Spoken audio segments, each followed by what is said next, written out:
હાલો મિત્રો, કેમ છો બધા? મજામાં હશો? અમે પણ મજામાં છીએ. તો આજે આપણે મસ્ત રીતે બનાવીશું અગિયારસની આઈટમ. તો શું બનાવવાનું છે મિત્ર? મસ્ત રીતે આપણે ફરાળી બનાવવાની છે વડી. તો ફરાળી વડી તમે ખાઓ બનાવો એટલે કાંઈ ઘટે નહીં. એક બટેકો લીધો ને એક લીધું શક્કરિયું. તો આને મસ્ત રીતે આપણે આને મસળી નાખવાનું છે, બરાબર?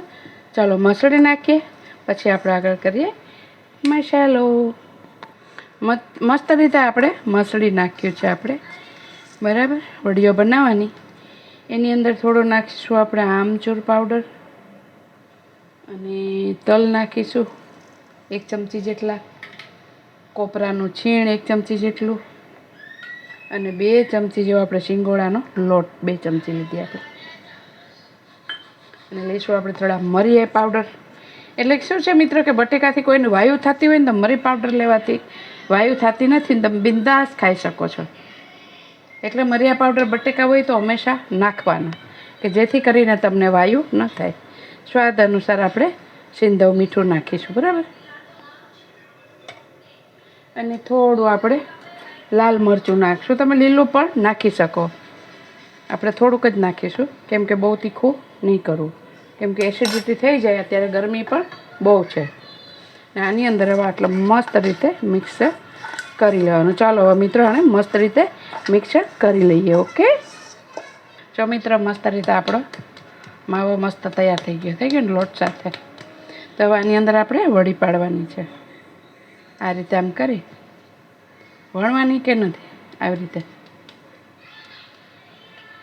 તમે છે ને આની અંદર લાલ મરચું અમે નાખ્યું, તમે લીલું નાખી શકો છો. લીલા ધાણા પણ નાખી શકો, મેં નથી નાખ્યા. એ આપણી ચોઈસ ઉપર છે. તલ હોવા બહુ જરૂરી છે મિત્રો. તલ નહીં હોય ને તો મજા નહીં આવે. કોપરાનું છીણ અને તલ એ બે બહુ જરૂરી છે. આમચૂર પાવડર નાખ્યો પણ મેં એને ગળ પણ નહીં નાખ્યું. એનું કારણ છે કે ઓલરેડી આપણે શક્કરિયું છે અંદર, બરાબર? તો ચાલો હવે આનું મસ્ત રીતે આપણે આ રીતે બધી કરી લેવાની વળી તૈયાર. મિત્રો આપણું તેલ મસ્ત રીતે આવી ગયું છે. તો આપણે સરસ રીતે તળી લેવાની છે. આમ બિલકુલ એમાં વાર લાગતી નથી મિત્રો. 10 મિનિટની અંદર રેડી. તમારે જે ક્વોન્ટિટી પ્રમાણે કરવું હોય તો શક્કરિયું વધારે ભાવતું હોય તો 2 સરખી ક્વોન્ટિટી લઈ શકાય. નહીંતર બટેકું વધારે ને શક્કરિયું ઓછું પણ લઈ શકાય. શક્કરિયું વધારે ને બટાકું ઓછું તો પણ લઈ શકાય. જેવી આપણી ચોઈસ અને જેવી આપણી રીતે ઘરે ખવાય એ રીતે. અને લોટ પણ એ રીતે જ આપણે નાખવાનો છે. તો આ રીતે મિત્રો આપણે મસ્ત રીતે તરી લેવાની છે. જો નથી ચોટતી અંદર કડાઈમાં કે કાંઈ નહીં, બરાબર? આ તમે વડી વારો ને ત્યાં સુધીમાં તમારું તેલ આવી જાય. એક જ સમયની અંદર થઈ જાય. તમારો ટાઈમ ફૂલ બચી જાય છે મિત્રો. ફટાફટ આપણે ચાલો હવે આને તરી લઈએ. ઓકે મિત્રો, આપણે ઓલરેડી મસ્ત રીતે ફરાળી વડીઓ થઈ ગઈ છે તૈયાર.